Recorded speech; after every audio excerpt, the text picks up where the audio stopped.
Friends ಎದುರುಗಡೆ ಎಲ್ಲ ಹೇಗೆಲ್ಲ ಅಂದ್ಬಿಟ್ರು. ನನ್ನ ಫ್ರೆಂಡ್ಸ್ ಏನು ಅನ್ಕೊಳ್ಳಲ್ಲ ಬಿಡ. ನಿಮ್ಮ ಫ್ರೆಂಡ್ಸ್ ಅಂದ್ಕೊಳ್ದೆ ಇರ್ಬೋದು, ನೀವು ಅಂದ್ಕೊಳ್ದೆ ಇರ್ಬೋದು, ಆದರೆ ಒಬ್ಳು ಹೆಂಡತಿಯಾಗಿ ಗಂಡಂಗೆ ಆಗ್ತಿರೋ ಅವಮಾನನ ಹೇಗೆ ನೋಡ್ಕೊಂಡಿರೋಕ್ಕಾಗತ್ತೆ ಹೇಳು ಆದಿ. ನನಗೂ ದುಃಖ ಆಗುತ್ತೆ, ಅವಮಾನ ಆಗುತ್ತೆ, ನನಗೆ ಸಂಕಟ ಆಗತ್ತೆ ಗೊತ್ತಾ. ಅದಕ್ಕೆ ನಾನೇನು ಮಾಡೋಕ್ಕಾಗಲ್ಲ. ಏನಂದ್ರೆ ಏನು ಮಾಡೋಕ್ಕಾಗಲ್ವಾ? ಹೆಂಡತಿಯಾಗಿ ನನ್ನ ಭಾವನೆಗೇನು ಬೆಲೆನೇ ಇಲ್ವಾ ನಿಮ್ಮ ಹತ್ರ? ಬೆಲೆ ಇಲ್ಲ ಅಂದರೆ ಏನರ್ಥ? ಆರತಿ ಅತ್ತೆ ನಿಮ್ಗೆ ಹೇಗೆ ತಾಯಿನೋ ಆದಿಗೂ ತಾಯಿನೇ. ನೀವಿಲ್ಲಿರ್ಬೋದು ಅಂದಮೇಲೆ ಅವರು ಇಲ್ಲೇ ಇರ್ಬೋದು. ನೀವು ನಿಮ್ಮ ಫ್ರೆಂಡ್ಸ್ನ ಕರಿತೀರಾ ಅಂದಮೇಲೆ ಅವರು ಅವ್ರ ಫ್ರೆಂಡ್ಸ್ನ ಕರೀತಾರೆ. ಸಹಿಸ್ಕೋಬೇಕು. ಏಕೆ ನಿಮ್ಮ ಫ್ರೆಂಡ್ಸ್ನ ಅವ್ರು ಸಹಿಸ್ಕೊಳಲ್ವಾ? ಏನು ಮಾತಾಡ್ತಿದ್ಯಾ? ನನ್ನ ಫ್ರೆಂಡ್ಸ್ನ ಅವ್ನ ಫ್ರೆಂಡ್ಸಿಗೆ ಹೋಲಿಸ್ತಿದ್ಯಾ? My friends are educated, cultured. ಇರಬಹುದು. ಆದಿ ಭಾವ ಓದಿಲ್ದೇ ಇರಬಹುದು, ಸಂಪಾದನೆನೂ ಜಾಸ್ತಿ ಮಾಡದೇ ಇರ್ಬೋದು. ಹಾಗಂತ ಈ ರೀತಿ ಅವಮಾನ ಮಾಡೋದು ತಪ್ಪಲ್ವಾ? ಅದನ್ನು ಕೇಳೋ ಹಕ್ಕು ಯಾರಿಗೂ ಇಲ್ಲ. ಅಕಸ್ಮಾತ್ ಆದಿ ಭಾವ ನಿಮ್ಗಿಂತ ಹೆಚ್ಚು ಓದಿ ಒಳ್ಳೆ ಕೆಲಸದಲ್ಲಿದ್ದು ನಿಮ್ಮ ಬಗ್ಗೆ ಇಷ್ಟು ಕೀಳಾಗಿ ಮಾತಾಡಿದ್ದಿದ್ರೆ ನನಗೆ ಬೇಜಾರಾಗ್ತಿರ್ಲಿಲ್ವಾ? ಹಾಗೇನೆ ನಿರೂಷಾಗೂ ಬೇಜಾರಾಗಿರುತ್ತೆ. ಆದರೆ ನಿಮ್ಗೆ ಅರ್ಥ ಆಗ್ತಿಲ್ವಲ್ಲ. ನನ್ನ ಸಂಕಟ, ನನ್ನ ಅವಮಾನ ನಿಂಗೆ ಅರ್ಥ ಆಗದೆ ಇದ್ಮೇಲೆ ಅದಕ್ಕೆ ಇನ್ನೇನು ಬೆಲೆ ಇದೆ? ಯಾರೇನಂದ್ರು ಏನು ಪ್ರಯೋಜನ? ಆರ್ಯ ಸ್ವಾತಿ ಮುಂದೆ ನಾನು ಚಿಕ್ಕವಳಾಗ್ಬಿಟ್ಟೆ. ಏನೇ ಚಿಕ್ಕವಳಾದೆ ನೀನು? ಯಾಕೆ ಅನ್ಕೊಂತೀಯ? ಮನಸ್ಸು ಬುದ್ಧಿ ಇರೋರಿಗೆಲ್ಲ ಹೀಗೆ ಅನ್ಸೋದು. ನಿನ್ನ ತಮ್ಮನ ಹತ್ರ ನೀನು ಇಲ್ಲಿ ಬಿಟ್ಟು ಊಟ ಮಾಡ್ಕೊಂಡಿದ್ಯಾ ಅಂತ ಅನ್ಸ್ಕೊಂಡ್ಮೇಲೂ ನಾನು ಊಟ ಮಾಡಲ್ಲ.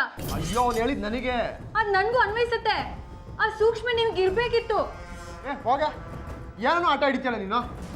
ಹಠ ಅಂದರೆ ಹಠಾನೇ ಅಲ್ಲ. ಮನೇಲಿ ಇಷ್ಟು ಜನ ಇದ್ರಿ, ಯಾರಾದರೂ ಒಬ್ರು ಫೋನ್ ಮಾಡಿ ಹೇಳಿದ್ರ ಮನೆಗೆ ಯಾರೋ ನುಗ್ಗಿದ್ದಾರೆ, ಮನೆ ಮಧ್ಯೆ ಕ್ಯಾರಮ್ ಮಾಡ್ತಿದ್ದಾರೆ ಅಂತ?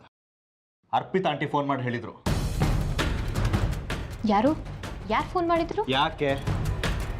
ಅರ್ಪಿತಾ ಆಂಟಿನೇ ಫೋನ್ ಮಾಡಿದ್ರು. ಮಾಡಬಾರ್ದಿತ್ತ?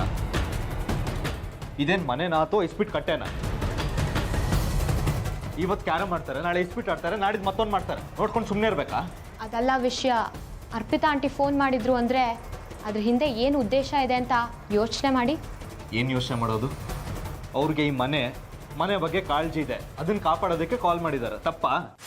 ಮಾನ ಮರ್ಯಾದೆ ಗೊತ್ತಿರೋರು ಯಾರು ಇಂಥ ಮನೇಲಿ ಇರೋಲ್ಲ ಅನ್ನೋದಾದ್ರೆ ನಾನು ಈ ಮನೇಲಿ ಇರಲ್ಲ. ನೀನು ಈ ಮನೇಲಿ ಇಲ್ದೋದ್ರೆ ಪರವಾಗಿಲ್ಲ, ನಾನೇ ನಿಮ್ಮ ಮನೇಲಿ ಪರ್ಮನೆಂಟ್ ಆಗಿರಲ್ಲ. ನಮ್ಮಮ್ಮ ನನ್ನ ಜೊತೆ ಬರೋವರೆಗೂ ನಾನು ಈ ರೀತಿ ಟಾರ್ಚರ್ ಕೊಡ್ತಾನೆ ಇರ್ತೀನಿ. ಅದಿ ನಿಂಗೆ ಯಾಕೆ ಅರ್ಥ ಆಗ್ತಿಲ್ಲ? ನೀನು ಅದು ಟಾರ್ಚರ್ ಅಂತ ಅನ್ಕೊಂಡಿದ್ಯಾ, ಆದರೆ ಅದು ನಿಂಗೆ ಆಗ್ತಿರೋ ಅವಮಾನ. ನೀನು ಅವ್ರಿಗೆ ಟಾರ್ಚರ್ ಮಾಡ್ತಿದ್ಯಾ ಅಂತ ನೀನು ಅನ್ಕೊಂಡಿದ್ಯಾ, ಅವ್ರು ನಿಂಗೆ ಅವಮಾನ ಮಾಡ್ತಿದ್ಯಾ ಅಂತ ಅವ್ರು ಅನ್ಕೊಂಡಿದ್ದಾರೆ. ಮಧ್ಯದಲ್ಲಿ ಒದ್ದಾಡ್ತಿರೋದು ನಾನು. ಯಾರೇ ಅನುಭವಿಸಿದ್ರು ಇಬ್ಬರೂ ಈ ಮನೆ ಸೊಸೆರೇ ಅಲ್ವಾ? ಅವಳು ನನ್ನ ಹಾಗೇನೆ ತಾನೆ. ನಾನಿದಕ್ಕೆ ಖಂಡಿತ ಅವಕಾಶ ಕೊಡಲ್ಲ.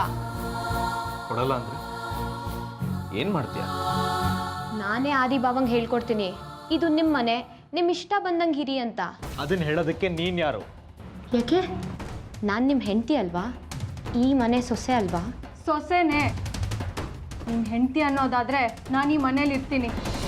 ನನ್ಗೆ ಹಕ್ಕು ಬೇಕು, ಮತ್ತೆ ಅದಕ್ಕೆ ಸಿಗಬೇಕಾಗಿರೋ ಗೌರವ ಮರ್ಯಾದೆ ಎಲ್ಲ ಸಿಗ್ಬೇಕಷ್ಟೇ. ಅದೇನೋ ನೀನೇ ನೋಡ್ಕೊ. ಆಯಿತು, ಅದೆಲ್ಲ ನಾನೇ ನೋಡ್ಕೋತೀನಿ.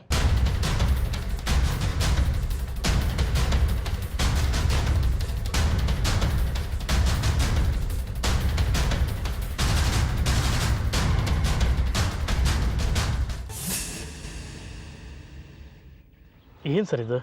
ನೀವೇ ಹೀಗೆ ಮಾಡಿಬಿಟ್ರಿ. ಇಲ್ಲ ಸರ್, ಅದು ಸರ್ ನಾವು ಕೋರ್ಟಲ್ಲಿ ಎಷ್ಟೊತ್ತು ಅಂತ ಕಾಯ್ದು ನಾವು ಫೋನ್ ಮಾಡ್ತಾನೆ ಇದ್ದೀವಿ. ರಂಜಿತ್ ನಮ್ಮ ಜೊತೆಲೇ ಇದ್ದರು, ಹೊರಡ್ತಾ ಇದ್ದಾರೆ, ಇನ್ನೇನು ಬಂದೇ ಬಿಡ್ತಾರೆ ಅಂತ ರನ್ನಿಂಗ್ ಕಮೆಂಟ್ರಿ ಕೊಡ್ತಾಯಿದ್ರು. ಅಲ್ಲ ಸರ್, ಇಂಥ ಕೇಸಲ್ಲಿ ಜಡ್ಜ್ ಸಾಹೇಬ್ರನ್ನ ಕೂರಿಸ್ಕೊಳಕ್ಕಾಗತ್ತಾ ಸರ್? ಸರ್ ಎಲ್ಲ ಸೆಟ್ಲಾಗಿತ್ತು. ನೀವು ಬಂದು 2 ಸಿಗ್ನೇಚರ್ ಹಾಕಿಬಿಟ್ಟಿದ್ರೆ ಡಿವೋರ್ಸ್ ಕೇಸ್ ಅಂತ ಆಗಿಬಿಟ್ರದು. ನೀವೇ ಬರಲಿಲ್ಲ ಅಂದರೆ ಏನು ಸರ್ ಅರ್ಥ? ಇದು ಕೋರ್ಟಿಗೆ ಅವಮಾನ ಮಾಡಿದಾಗಲ್ವಾ? ಇಲ್ಲ ಸರ್, ಆ್ಯಕ್ಚುಲಿ ಅಲ್ಲ ಸರ್, ನಿಮ್ಮಿಂದ ಇಂಥ ಬೇಜವಾಬ್ದಾರಿತನ ನಾವು ನಿರೀಕ್ಷಣೆ ಮಾಡಿರಲಿಲ್ಲ. ಕೋರ್ಟ್ನವರು ಕಂಟೆಂಟ್ ಕೋರ್ಟ್ ಮಾಡಿದ್ರೆ ಏನು ಗತಿ ಸರ್? ಪರಿಸ್ಥಿತಿ ಆಗಿತ್ತು ಸರ್. ಏನೇ ಪರಿಸ್ಥಿತಿ ಇರ್ಬೋದು ಸರ್, ಯಾರಾದರೂ ಕೋರ್ಟಿಗೆ ಬರೋದು ಅಂತ ತಪ್ಪಿಸ್ಕೋತಾರೆ? ಅದು ಹಿಯರಿಂಗ್ ಇದ್ದ ದಿವಸ ಅಲ್ಲ ಸರ್. ನನಗೆ ಇನ್ಸ್ಟ್ರಕ್ಷನ್ ಕೊಟ್ಟಿದ್ರೆ ಅಡ್ಜಾರ್ನ್ ತಗೋತಾ ಇದ್ದೆ. ಅಲ್ಲ ಸರ್, ಪೇಪರ್ಸು ಫೈಲ್ಸು ಎಲ್ಲ ರೆಡಿ ಮಾಡ್ಕೊಂಡು ಇಟ್ಕೊಂಡಿದ್ರು. ಇನ್ನೇನು ಸೈನ್ ಆಗಬೇಕು, ಸರ್ಟಿಫಿಕೇಟ್ ಕೊಡಬೇಕು ಅನ್ನೋ ಹಾಗೆ. ಆದರೆ ತಾವೇ ಹೀಗೆ ಮಾಡಿಬಿಟ್ರಲ್ಲ ಸರ್. ಆಯಿತು ಬಿಡಿ, ಏನಾಯಿತು? ಅಡ್ಜಸ್ಟ್ಮೆಂಟ್ ಮಾಡ್ಕೊಂಡೆ ಅಂತ ಇಟ್ಕೊಳ್ಳಿ ಸರ್, ಸ್ವಲ್ಪ ಹೆಚ್ಚಿಗೆ ದುಡ್ಡು ಖರ್ಚಾಗುತ್ತೆ. ಖರ್ಚು ಹೋಗಲಿ ಬಿಡಿ, ಇನ್ನೊಂದು ದಿವಸ ನೋಡ್ಕೊಳ್ಳೋಣ. ಅಂದರೆ ಡೈವರ್ಸು ಸರ್?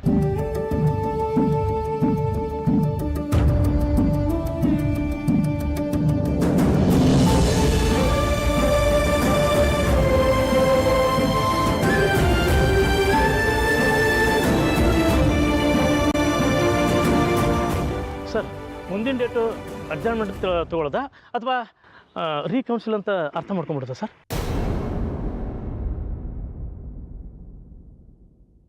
ಒಂದು ದಿವಸ ಟೈಮ್ ಕೊಡಿ ಸರ್, ಯೋಚನೆ ಮಾಡಿ ಹೇಳ್ತೀನಿ.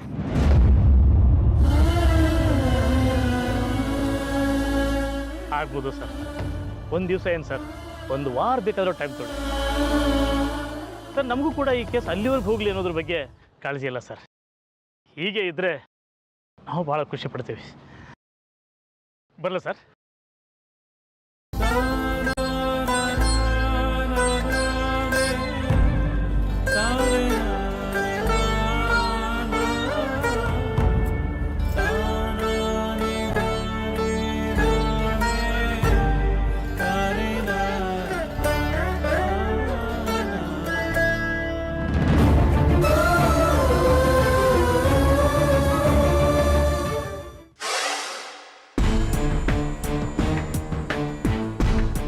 ಏನ್ ಸ್ವಾತಿ, ಏನ್ ಮಾಡ್ತಿದ್ಯಾ?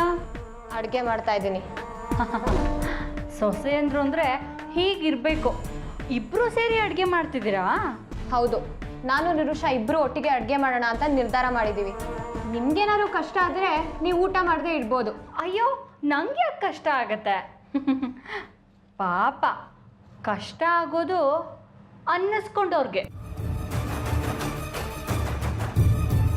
ಈಗ ಇದೆಲ್ಲ ಮಾತಾಡಬೇಡಿ ನೀವು, ದಯವಿಟ್ಟು ಹೊರಗಿಡಿ. ಅಡುಗೆ ಆದ್ಮೇಲೆ ಕರಿತೀನಿ, ಬಂದು ಊಟ ಮಾಡಿವಂತೆ. ಅಯ್ಯೋ, ನನ್ನ ಮೇಲೆ ಯಾಕೆ ಸ್ವಾತಿ ಇಷ್ಟೊಂದು ರೇಗ್ತೀಯಾ? ನಾನು ಬಂದಿದ್ದು ಅಡುಗೆಲಿ ನಿಂಗೇನಾದರೂ ಹೆಲ್ಪ್ ಮಾಡೋಣವೇನೋ ಅಂತ. ಹೌದು, ಅಷ್ಟಕ್ಕೂ ಏನು ಅಡುಗೆ ಮಾಡ್ತಿದ್ಯಾ? ಎಕ್ಸ್ಪರ್ಟ್ ಅಂತೂ ಅಲ್ಲ, ಪ್ರಯತ್ನ ಪಡ್ತೀವಿ ಅಲ್ವಾ ನಿರುಷಾ? ನಾನು ಅದಕ್ಕೆ ಬಂದಿರೋದು ಸ್ವಾತಿ. ನೋಡು, ಸೊಸೆಯಂದ್ರಿಗೆ ಅತ್ತೆ ಹೇಳ್ಕೊಡ್ಬೇಕು ಅಡುಗೆ ಹೇಗೆ ಮಾಡೋದು ಅಂತ. ಪಾಪ ಅವ್ರಿಗೇನು ಗೊತ್ತಿರುತ್ತೆ? ಅಡುಗೆಗೆ ಎಷ್ಟು ಉಪ್ಪು ಹಾಕಬೇಕು, ಎಷ್ಟು ಖಾರ ಹಾಕಬೇಕು, ಎಷ್ಟು ಹುಳಿ ಹಿಂಡಬೇಕು, ಪ್ರತಿಯೊಂದು ಅತ್ತೆ ಹೇಳ್ಕೊಟ್ರೆ ತಾನೇ ಸೊಸೆಯಂದ್ರಿಗೆ ಗೊತ್ತಾಗೋದು. ನಿಮ್ಮ ಅತ್ತೆಗೆ ಬಿಡು, ಇದಕ್ಕೆಲ್ಲ ಸಮಯನೇ ಇಲ್ಲ. ಅವ್ರು ಡಿವೋರ್ಸ್ ಅಂತೆ, ಅವ್ರು ಆರೈಕೆ ಅಂತೆ. ದಯವಿಟ್ಟು ಹಾಗೆಲ್ಲ ಮಾತಾಡಬೇಡಿ. ಅಯ್ಯೋ ಸರಿ ಬಿಡು, ಇದ್ದಿದ್ದು ಹೇಳಿದ್ರೆ ಕೋಪ ಬರೋದು ಸಹಜನೇ. ನಾನೇನು ನಿಮ್ಮ ಅತ್ತೆನ ಹೊಗಳೋಕ್ಕಾಗಲಿ ಬೈಯೋಕ್ಕಾಗಲಿ ಅಥವಾ ಅವ್ರ ಬಗ್ಗೆ ಕಮೆಂಟ್ ಮಾಡೋಕ್ಕಾಗಲಿ ಬಂದಿಲ್ಲಮ್ಮ. ನಿನಗೆ ಅಡುಗೆ ಹೇಳ್ಕೊಡೋಣ ಅಂತ ಬಂದೆ ಅಷ್ಟೇ. ಇಷ್ಟಕ್ಕೂ ಏನು ಅಡುಗೆ ಮಾಡ್ತಿದ್ಯಾ? ಏನು ಮಾಡಬೇಕು ಅಂತ ಗೊತ್ತಾಗ್ತಿಲ್ಲ, ನೀವೇ ಡಿಸೈಡ್ ಮಾಡಿ. ಅಲ್ಲ, ಮೊದಲನೇ ಸಲ ಸೊಸೆಯಂದ್ರಿಬ್ರು ಈ ಮನೇಲಿ ಅಡುಗೆ ಮಾಡ್ತಿದ್ದೀರಾ, ಯಾಕೆ ಸಿಹಿ ಮಾಡಬಾರ್ದು? ಅಯ್ಯೋ, ಸ್ವೀಟಾ? ಅದಕ್ಕೆ ಅಡುಗೆ ತುಂಬ ಚೆನ್ನಾಗಿ ಗೊತ್ತಿರಬೇಕು. ನನಗೆ ಹದಾನೇ ಗೊತ್ತಿಲ್ಲ. ನಾನಿದ್ದೀನಲ್ಲ, ನಾನು ಹೇಳ್ಕೊಡ್ತೀನಿ. ನಿರೋಷಾ, ಸ್ವಲ್ಪ ಹೆಸರುಬೇಳೆ ನೆನೆಸಮ್ಮ. ಹೆಸರುಬೇಳೆ ಪಾಯಸ ಮಾಡು, ಎಲ್ಲರಿಗೂ ಇಷ್ಟ ಆಗುತ್ತೆ ಈ ಮನೆಯಲ್ಲಿ. ಹಾಗೆ ದಪ್ಪ ತಳದ ಪಾತ್ರನ ಒಲೆ ಮೇಲೆ ಇಟ್ಬಿಡು, ಹಾಲು ಕಾಯಿಸು. ಕಾಯಿಸಿದ ಹಾಲೇ ಹಾಕ್ಬೋದಾ? ಹಾಕ್ಬೋದು. ಹಾಗೆ ಮಿಕ್ಸಿಗೆ ತೆಂಗಿನಕಾಯಿ ತುರಿನೂ ಸ್ವಲ್ಪ ಬೆಲ್ಲನೂ ಹಾಕಿ ಚೆನ್ನಾಗಿ ರುಬ್ಬು. ಬೇಕಾದರೆ ಕಾಯಿ ಹಾಲನ್ನು ಹಾಕಿದ್ರೆ ಪಾಯಸ ಇನ್ನೂ ಚೆನ್ನಾಗಾಗತ್ತೆ. ನಿಮಗೆ ಅಡುಗೆ ತುಂಬ ಚೆನ್ನಾಗಿ ಮಾಡೋಕ್ಕೆ ಬರುತ್ತೆ ಅನ್ಸುತ್ತೆ. ಓ, ಎಷ್ಟೇ ಆದರೂ ಮಲೆನಾಡೋರಲ್ವಾ, ಚೆನ್ನಾಗೇ ಅಡುಗೆ ಮಾಡ್ತೀವಿ. ನಿಮ್ಮ ಊರಿನ ಕಡೆ ತಂಬುಲಿ ಮಾಡ್ತಾರಲ್ಲ, ಅದನ್ನು ಮಾಡೋದು ಹೇಳ್ಕೊಡ್ತೀರಾ? ಖಂಡಿತ. ಈ ಬೇಸಿಗೆನಲ್ಲಿ ತಂಬುಳಿ ತಿಂದರೆ ತುಂಬ ಒಳ್ಳೆಯದು. ಅದರಲ್ಲೂ ಈ ಹೊಟ್ಟೆ ಉರಿತಿರುತ್ತಲ್ಲ, ಅಂಥವ್ರೇನಾದರೂ ತಿಂದರೆ ತಂಪಾಗುತ್ತೆ. ಸ್ವಾತಿ, ಅಡುಗೆ ಮಾಡೋದನ್ನ ಹೇಳಿಸ್ಕೊಳ್ಳೋದ್ರಲ್ಲಿ ಯಾವ ತಪ್ಪು ಇಲ್ಲ. ನಾನು ಆಗಲೇ ಹೇಳ್ದಂಗೆ ನಾನು ನಿನ್ನ ಅತ್ತೆ ಥರ, ಏನು ಬೇಕಾದರೂ ಸಂಕೋಚ ಇಲ್ಲದೆ ಕೇಳು, ಹೇಳ್ಕೊಡ್ತೀನಿ. ಆದರೆ ಎಷ್ಟೇ ಅನ್ನಿಸ್ಕೊಂಡ್ರು ಏನೇ ಆದ್ರೂ ಮರ್ಯಾದೆ ಬಿಟ್ಟು ಅಡುಗೆ ಮನೇಲೆ ಕೂತಿದ್ರು ನೋಡು ಊಟಕ್ಕೆ ಅಂತ, ಅಂತೂ ಸಂಕೋಚ ಪಡ್ಬೇಕಷ್ಟೆ.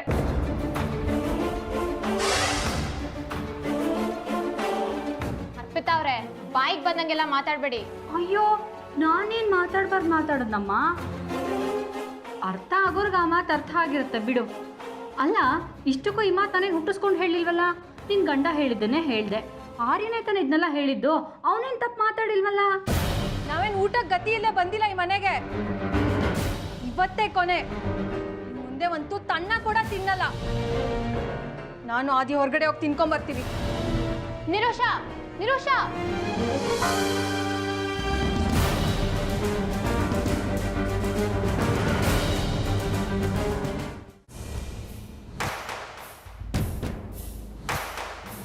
ಒಂದು ನಿಮಿಷ, ಸ್ವಲ್ಪನಾದ್ರೂ ಜವಾಬ್ದಾರಿ ಇದೆ ನಿಮಗೆ. ನಿನ್ನಿಂದ ಕಲಿಬೇಕಾಗಿಲ್ಲ ನಾನು. ಅದು ಕರೆಕ್ಟು, ನನ್ನಿಂದ ಕಲಿಬೇಡ. ಆದರೆ ಹಾಸಿಗೆ ಹಿಡಿದಿರೋ ಅಮ್ಮನ್ನ ಬಿಟ್ಟು ಹೋಗಬಾರ್ದು ಅನ್ನೋ ಕಾಮನ್ ಸೆನ್ಸ್ ಇದ್ರೆ ಸಾಕು. ಊಟ ಮಾಡೋದಕ್ಕೆ ಹೋಗಿದ್ವಿ, ಶೋಕಿಗೋಸ್ಕರ ಅಲ್ಲ. ಈ ಮನೇಲಿ ಊಟದ ಋಣ ಬೇಡ ಅಂತ. ನಿನಗೆ ಋಣದ ಚಿಂತೆ, ಇಲ್ಲಿ ಬವಣೆ. ನಿನಗೆ ಅರ್ಥ ಆಗಲ್ಲ ಬಿಡು, ಯಾಕಂದ್ರೆ ಅಹಂನ ಮಂಕ್ ಬಿಡ್ದಿದ್ದೀನಿ. ಹೌದು, ನನ್ನ ಹಾಂ ಮಾತ್ರ ನಿಂಗೆ ಕಾಣುತ್ತೆ. ನಿನ್ನ ಮಾವನ ಹಾಮ್ಗೆ ಇಲ್ಲಿ ಬೇರೆನೇ ಹೆಸರಿದೆ, ಪ್ರೀತಿ, ಕಾಳಜಿ ಇತ್ಯಾದಿ ಅಂತ. ಬಿಡು, ಈಗ ಯಾಕೆ ಅದ್ರ ಮಾತು? ಇಲ್ಲಿ ಏನು ನಡೀತಿದೆ ಅಂತ ಅರ್ಥ ಮಾಡ್ಕೊಳ್ಳೋ ಪ್ರಯತ್ನನೂ ಮಾಡ್ತಿಲ್ಲ ನೀನು. ನಿನ್ಗೆ ಹೇಳೇನು ಪ್ರಯೋಜನ? ನಾನು ಹೇಳಕ್ ಬೇಕಾಗಿದ್ದು ಇಷ್ಟೇ, ಅತ್ತೆಗೆ ಊಟ ಕೊಡೋದು ಮರ್ತು ಹೋಗಿದ್ರಿ ನೀವು. ಶಿಟ್, ಅದಕ್ಕೆ ಅವಾಗಲೇ ಹೇಳಿದ್ ನಾನು, ಬೇಗ ಬಾ ಹೋಗೋಣ ಅಂತ.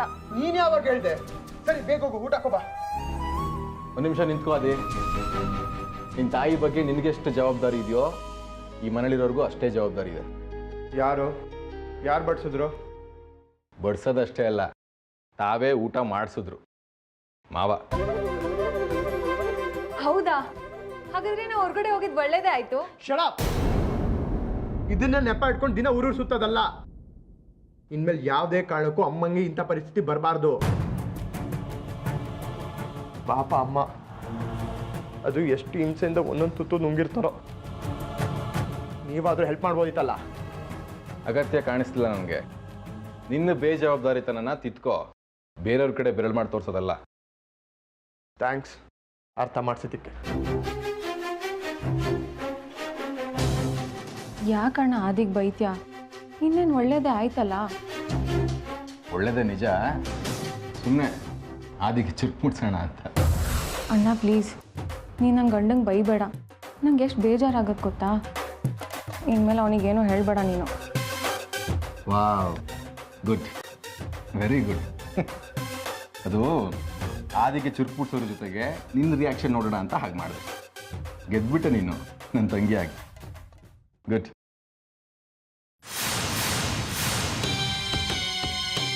ಈ ವಿಷಯದಲ್ಲಿ ಯಾರಿಗೆ ಹೇಗೆ ಚಳ್ಳೆ ಹಣ್ಣು ತಿನ್ನಿಸ್ಬೇಕಂತ ನಂಗೆ ಚೆನ್ನಾಗಿ ಗೊತ್ತಣ್ಣ.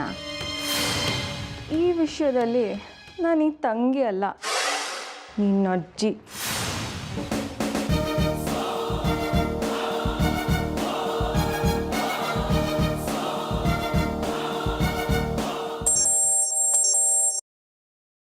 S my dear daughter, tell me. Dad, ಇಲ್ಲೆಲ್ಲ ಅಯೋಮಯವಾಗಿ ನಡೀತಿದೆ. ಏನು ಮಾಡ್ಬೇಕಂತಾನೆ ಗೊತ್ತಾಗ್ತಿಲ್ಲ. ಏನಾಯಿತು? ನೀನೀಗ ಅವ್ರ ಮನೆಯಲ್ಲಿ ಫುಲ್ ಸೆಟ್ಲ್ ಆಗಿದೆಯಾ? ಹೇಗಿದೆ ವಾತಾವರಣ? ಅಯ್ಯೋ, ಅದೆಲ್ಲ ನಾನು ಹೇಗೋ ಅಡ್ಜಸ್ಟ್ ಮಾಡ್ಕೋತೀನಿ ಬಿಡಿ ಡ್ಯಾಡ್. ಸಾರಿ ಡಿಯರ್, ನನಗಾಗಿ ನಿನ್ನ ಲೈಫನ್ನೇ ಪಣಕ್ಕಿಟ್ಬಿಟ್ಟಿದ್ಯಾ. ಡೋಂಟ್ ವರಿ ಡ್ಯಾಡ್, ನಿಮಗೋಸ್ಕರ, ನಿಮ್ಮ ಪ್ರತಿಷ್ಠೆಗೋಸ್ಕರ ನಾನು ಪ್ರಾಣ ಕೊಡೋಕ್ಕೂ ರೆಡಿ. ಒಂದು ಕಡೆ ನಿನ್ನಂಥ ಮಗಳು, ಇನ್ನೊಂದು ಕಡೆ ರಂಜಿತ್ ಅಂತ ಮಗ, ಎರಡೂ ಎಕ್ಸ್ಟ್ರೀಮ್. ಆದರೆ ಮಗಳೇ, ಒಂದು ಮಾತಂತೂ ಸತ್ಯ, ಯಾವುದೇ ಕಾರಣಕ್ಕೂ ನೀನು ಸೋಲೋದಕ್ಕೆ, ನಿನ್ನ ಜೀವನ ಹಾಳಾಗೋದಕ್ಕೆ ನಾನು ಬಿಡಲ್ಲ. ಆ ನಂಬಿಕೆ ನನಗೂ ಇದೆ ಡ್ಯಾಡ್. ಕೇಳಿ, ಒಂದು ಹಾಟ್ ನ್ಯೂಸ್ ಇದೆ. ಓ, ಬ್ರೇಕಿಂಗ್ ನ್ಯೂಸ್ ಆಯಿತು, ಈಗ ಹಾಟ್ ನ್ಯೂಸಾ? ಹೌದು ಡ್ಯಾಡ್, ಮನೆಗೆ ಲಾಯರ್ ಬಂದಿದ್ರು. ಡಿವೋರ್ಸ್ ಕೇಸ್ನ ಏನು ಮಾಡಬೇಕು ಅಂತ ಕೇಳ್ತಾ ಇದ್ರು. ಓ, ಆಮೇಲೆ? ಅದೇ ನಮ್ಮ ಹೀರೋಯಿನ್ ಆರ್ತಿ ಅಡ್ಗೋಡೆ ಮೇಲೆ ದೀಪ ಇಟ್ಟಂಗೆ ಹೇಳಿ ಕಳಿಸಿದಾಳೆ. ಆದರೆ ಅವಳ ಮನಸ್ಸಿನಲ್ಲೂ ಇನ್ನೂ ಡಿವೋರ್ಸ್ ಮಾಡೋ ಯೋಚನೆ ಇದೆಯಾ? ಅದೇ ಹೇಳಿದ್ದು, ಕೇಸ್ ಪೆಂಡಿಗಲ್ಲಿ ಇಡು ಅಂತ ಹೇಳಿ ಕಳಿಸಿದಾಳೆ. ಬಿಡು, ದಟ್ಸ್ ಅ ಗುಡ್ ಸೈನ್. ಹೇಗೆ? ಡಿವೋರ್ಸ್ ಕೊಡೋ ನಿರ್ಧಾರದಿಂದ ಹೊರಗೆ ಬಂದಿರ್ತಾರೆ, ಆದರೆ ಅದನ್ನು ಅಕ್ಸೆಪ್ಟ್ ಮಾಡ್ಕೊಳ್ಳೋಕ್ಕೆ ಅಹಂ ಅಡ್ಡಿ ಬರುತ್ತೆ. ಸೂರ್ಯನ ಮನಸ್ಸಿನಲ್ಲಿ ಏನಿದೆ ಅಂತಲೂ ಗೊತ್ತಾಗಲ್ಲ. ಸೊ ಅಡ್ಡಗೋಡೆ ಮೇಲೆ ದೀಪ ಇಟ್ಟ ಹಾಗೆ. ಈಗ ಮುಂದೆ ಇನ್ನೇನು ಯೋಚನೆ ಇಲ್ಲ ನನಗೆ. ಎಲ್ಲ ನಾವು ಹೇಗೆ ಅಂದ್ಕೊಂಡ್ವೋ ಹಾಗೆ ನಡೀತಾ ಇದೆ. ನಡೀಲಿ. ಇನ್ನು ಅವ್ರು ಬೇರೆ ಆಗಲ್ಲ, ನೋಡ್ತಾ ಇರು. ಹಾಗಂತೀರಾ? ಬೇರೆ ಆಗದೆ ಇರೋದೇ ತಾನೇ ನಮಗೂ ಬೇಕಾಗಿರೋದು. ಲಾಯರ್ ಅತ್ತೆ ಹತ್ರ ಮಾತಾಡೋದ್ಮೇಲೆ ಮಾವನು ಲಾಯರ್ನ ಕರೆಸಿ ಮಾತಾಡಿದ್ರು. ಅಲ್ಲಿಗೆ ಕನ್ಫರ್ಮ್ ಬಿಡು. ರಂಜಿತ್ ನನಗೆ ವಿರೋಧ ಅಂದ್ಕೊಂಡು ನನಗೆ ಬೇಕಾಗಿದ್ದನ್ನೇ ಮಾಡ್ತಿದ್ದಾನೆ. ನನ್ನ ಎರಡೂ ಮಕ್ಕಳು ನನ್ನ ಎರಡು ಕಣ್ಣುಗಳಿದ್ದ ಹಾಗೆ. ಓಕೆ ಓಕೆ, ಬಾಯ್ ಮಗಳೇ. ಓಕೆ ಡ್ಯಾಡ್, ನಾನು ಮತ್ತೆ ಫೋನ್ ಮಾಡ್ತೀನಿ. ಬಾಯ್.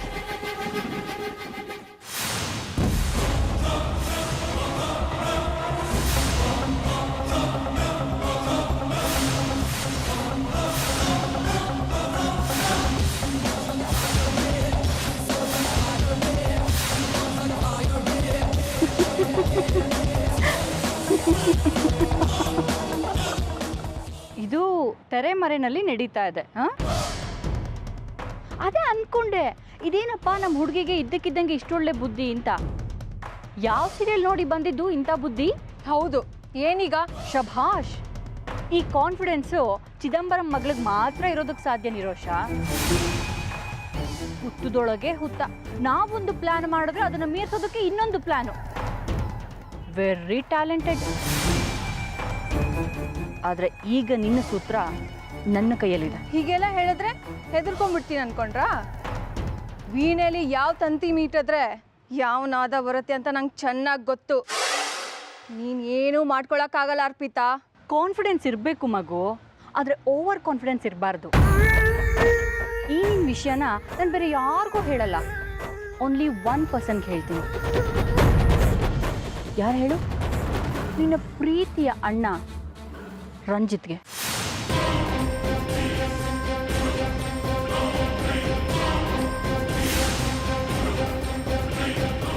ರಂಜಿತ್ಗೆ ಈ ವಿಷಯ ಹೇಳಿದ್ರೆ ನೀನು ಫುಲ್ ಅದ್ರ ಹೋಗ್ತೀಯ.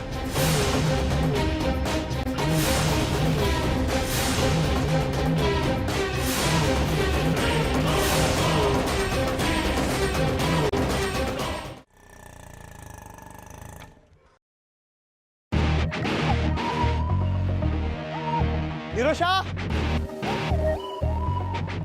ನಿರೋಷಾ, ನಿರೋಷಾ,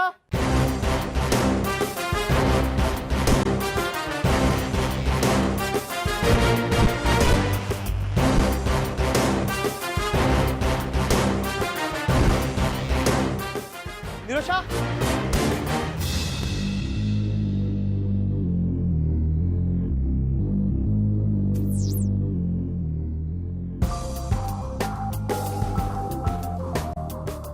ಕೇಳೆ ಹೆಂಡ್ತಿ, ಇನ್ಮೇಲೆ ಈ ಮನೇಲಿ ನಮ್ದೇ ಆದಂತ ಅಡುಗೆ ಮಾಡೋಣ. ಬರೀ ನಮ್ಮಿಬ್ಬರಿಗೆ ಮಾತ್ರ ಅಲ್ಲ, ನಮ್ಮಮ್ಮಂಗೂ ಸೇರ್ಸ್ ಮಾಡೋಣ. ನಮ್ದೇ ಆದಂತ ಒಲೆ, ನಮ್ದೇ ಆದಂತ ದಿನಸಿ, ತರಕಾರಿ ಹಾಕಿ ಎಲ್ಲ. ಇನ್ಮೇಲೆ ಬಿಟ್ಟಿ ಊಟ ಓಸಿ ಮನೆ ಎಲ್ಲ ಬೇಕಾಗಿಲ್ಲ. ತಗೋ ಒಂದೇ ಒಂದು ಬಾ ಬಾ ಬಾ ತಗೊಂಬೋಣ ಬಾ.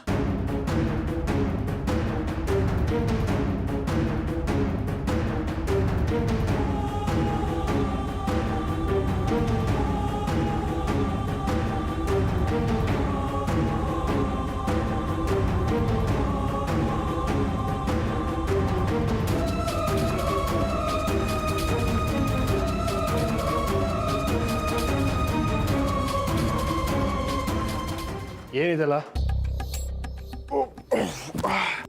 ಏನು ಮಾಡೋದು ಸರ್, ತುಂಬ ಬಡವ್ರು ನಾವು. ಇದರಲ್ಲಿ ಸಾರು ಮಾಡೋ ಪಾತ್ರೆ, ಹಾಲು ಕಾಯಿಸೋ ಪಾತ್ರೆ, ಅನ್ನ ಮಾಡೋ ಕುಕ್ಕರ್ ಇಲ್ಲಿದೆ. ಆಮೇಲೆ ಇನ್ನೇನೋ ಇದೆ, ಅದು ತಲೆ ಕೆಟ್ಟಿದ್ಯಾ ನಿಂಗೆ?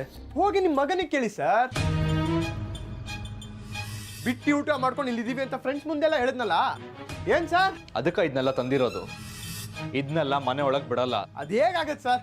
ಆಯ್ತು, ಒಳಗೆ ಏನು ತರಲ್ಲ, ನಮ್ಮಮ್ಮನ ಕಳಿಸ್ಬಿಡಿ, ಸೀದಾ ನಾವು ವಾಪಸ್ ಹೋಗ್ಬಿಡ್ತೀವಿ. ಅದು ಲೈಫ್ ಲಾಂಗು. ಒಂದೇ ಮನೆಯಲ್ಲಿ 2 ಒಲೆ ಹಚ್ಚಕ್ ನಾನು ಬಿಡಲ್ಲ. ಅಲ್ರಿ, ನಿಮ್ಮ ಮೊಮ್ಮಗ ಎಲ್ಲಾರ ಮುಂದೆ ಬಾಯ್ ಬಂದಂಗೆ ಮಾತಾಡ್ದ. ಅವಾಗ ನೀವು ಒಂದು ಮಾತಾಡ್ಲಿಲ್ಲ, ಇವಾಗ ನನ್ನ ಮೇಲೆ ಎಗರಾಡ್ತಿದ್ದೀರಲ್ಲ. ಯಾಕೆ ಹೊರ್ಗಿನವನು ಅಂತ ಅಸಡ್ಡೆನಾ? ನಾನು ಅದಕ್ಕೆಲ್ಲ ಎದುರುಕೊಳ್ಳಲ್ಲ. ತಗೋ ನಿರೋಷ, ನೀನು ಏನು ಸಾಧಿಸ್ದಂಗಾಯ್ತು ಇದನ್ನೆಲ್ಲ ಮಾಡೋದ್ರಿಂದ? ಓಸಿ ಊಟ ಎಸಿ ಮನೆ ಅಂತ ಸರ್ ನಿಮ್ಮ ಮಗ. ನಮಗಂತ ಶೋಕಿ ಇಲ್ಲ, ನನಗೆ ಬೇಕಾಗಿರೋದು ನಮ್ಮಮ್ಮ ಅಷ್ಟೇ. ನಮ್ಮಮ್ಮ ಬರೋವರೆಗೂ ಇದೆಲ್ಲ ನಡೀತಾ ಇರುತ್ತೆ. ಈಗ ಹೇಳಿ ಓಸಿ ಊಟ ಅಂತ, ಇನ್ನೂ ಎಸಿ ಮನೆ. ಇದೊಂದು ಮನೆನಾ? ಒಂದು ನೆಮ್ಮದಿ ಇಲ್ಲ, ರೀತಿ ನೀತಿಗಳಿಲ್ಲ. ಏನೋ ನಮ್ಮಮ್ಮ ಇಲ್ಲಿ ಇದಾರ ಅಂತ ಅಡ್ಜಸ್ಟ್ ಮಾಡ್ಕೊಂಡು ಹೋಗ್ತಾ ಇದ್ದೀನಿ. ಸರಿ, ಈ ಮನೇಲಿ ಇರೋದಕ್ಕೆ ಎಷ್ಟು ಬಾಡಿಗೆ ತೊಗೊಳ್ತೀರಾ ನೀವು? ಅದು ಕೊಟ್ಬಿಡ್ತೀನಿ. ಅಹಂಕಾರ ಪಡಬೇಡ ಆದಿ, ಹೇಳ್ದಷ್ಟು ಕೇಳು. ನಿಮ್ಮ ಮೊಮ್ಮಗ ಆಡಿದ ಮಾತು ಅಹಂಕಾರದ ಮಾತಲ್ವಾ ಮೇಡಮ್? ನೀನು ಇದನ್ನೆಲ್ಲ ಮನೆ ಒಳಗೆ ತರೋದಕ್ಕೆ ನಾನು ಬಿಡಲ್ಲ. ಅದು ಹೇಗೆ ಬಿಡಲ್ವಾ, ನಾನು ನೋಡ್ತೀನಿ. ಎತ್ಕೊಂಡು ನಿಮಿಷ ಬಾ, ತಗೋಬಾ. ಸ್ವಲ್ಪ ಸೈಡ್ ಸರ್ ಪ್ಲೀಸ್.